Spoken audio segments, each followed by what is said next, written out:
The idea of having nothing sounds frightening to the modern mind.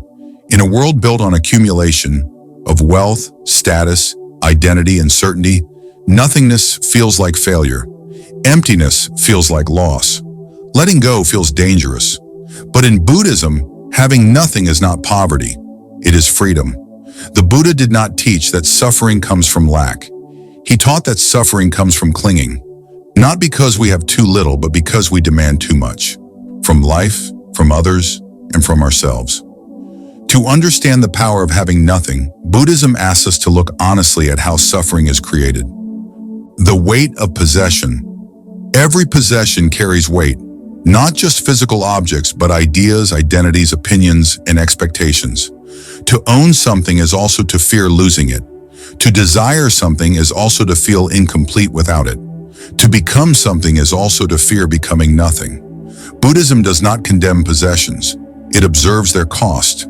The more tightly we hold, the more fragile our peace becomes. Happiness begins to depend on conditions staying exactly as we want them to. When those conditions change, as they always do, suffering follows. Having nothing in the Buddhist sense means holding lightly. It means not building one's sense of self on things that cannot last. The Buddha did not praise emptiness as an abstract concept. He taught non-clinging. Meditation reveals how clinging operates. A pleasant sensation arises, and the mind wants more. A painful sensation appears, and the mind wants it gone. A thought forms, and the mind believes it. Suffering is not in the sensation, it is in the grasping. When nothing is held tightly, nothing can be lost. This is not indifference. It is intimacy without ownership. To love without possession, to experience without attachment, to live without demanding permanence. This is the power of having nothing. Buddhism begins with a simple truth. Everything changes. Bodies age, relationships shift, emotions pass, even mountains erode. Meditation makes impermanence visible. Breath by breath, thought by thought, sensation by sensation, everything arises and disappears. When impermanence is understood deeply, the desire to possess weakens. Why cling to what cannot stay? Why build identity on what must change? Having nothing becomes natural when nothing can truly be owned. This understanding does not create despair. It creates relief. The pressure to secure happiness in unstable things dissolves. Buddhism challenges the idea of ownership itself. Can you own your breath when it continues without command? Can you own your thoughts when they appear uninvited? Can you own your body when it ages despite resistance? Meditation exposes the illusion of control. Life is happening, not being managed. When ownership is questioned, fear decreases. There is less anxiety about loss because there is less belief in possession. Having nothing means recognizing that life is not owned. It is participated in. The self that has nothing at the center of Buddhist insight is the understanding that the self is not a fixed entity. The self is a process. Sensations, perceptions, emotions, thoughts, constantly changing. When this is seen clearly, the question shifts. Instead of asking, "What do I have?" one asks, "What is happening now?" Identity loosens. Comparison weakens. Pride and shame lose their grip. If there is no solid self to defend or enhance, having nothing is no longer threatening. It becomes spacious. Fear is rooted in loss. Loss of security, loss of identity, loss of control. When nothing is owned, fear has less ground to stand on. This does not mean danger disappears. It means fear is not multiplied by attachment. Meditation trains the mind to stay with uncertainty without panic. Breath comes and goes. Thoughts rise and fall. Life continues without guarantees. The power of having nothing is the ability to remain present even when certainty is gone. The Buddha lived simply not as rejection of the world, but as understanding of it. Simplicity reduces distraction. Fewer wants mean fewer disappointments. Fewer expectations mean fewer conflicts.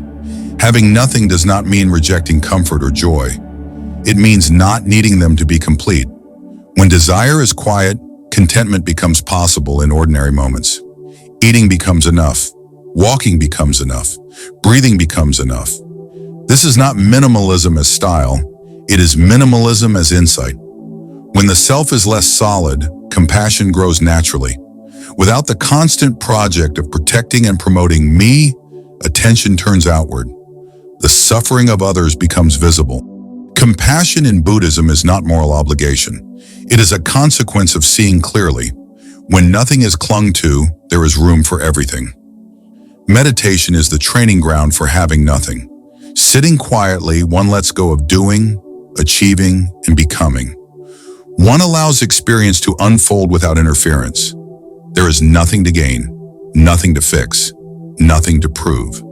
This is difficult because the mind is conditioned to seek, but over time the relief of not needing anything becomes clear. Meditation works not by adding something new, but by revealing what remains when grasping stops. Nothing is not nihilism Buddhist. Nothingness is often misunderstood as emptiness or denial, but emptiness does not mean absence. It means freedom from fixation. A cup is useful because it is empty. A mind is peaceful because it is not crowded with demands. A life is meaningful because it is not rigid. Nothing is not the end of life. It is the space that allows life to move. To live with nothing does not require leaving society or giving up responsibilities. It means engaging fully without clinging, working without identity attachment, loving without possession, succeeding without arrogance, failing without collapse. Life continues, but suffering lessens. The Buddha did not promise happiness through accumulation. He offered freedom through release. Having nothing is not about losing everything. It is about no longer needing everything. When nothing is required for completeness, peace becomes possible anywhere. This is the quiet power Buddhism points to. Not emptiness as loss, but emptiness as space. Not nothing as absence, but nothing as freedom. And in that freedom, life finally feels whole. So from a Buddhist perspective, the power of having nothing lies not in loss, but in freedom. Suffering does not come from having too little, but from clinging to what cannot last. When nothing is held tightly, fear of loss begins to fade. Through awareness and meditation, the illusion of ownership weakens. Thoughts, emotions, and even the sense of self are seen as passing experiences, not possessions. In this understanding, the need to control life softens. Nothing in Buddhism is not emptiness or denial. It is space for clarity, compassion, and peace. When nothing is required to feel complete, life no longer feels fragile. Peace is no longer something to chase. It is already present, quiet, and free. Thank you for watching this video. If you like this video, please like, share, and subscribe to this channel for more content like this.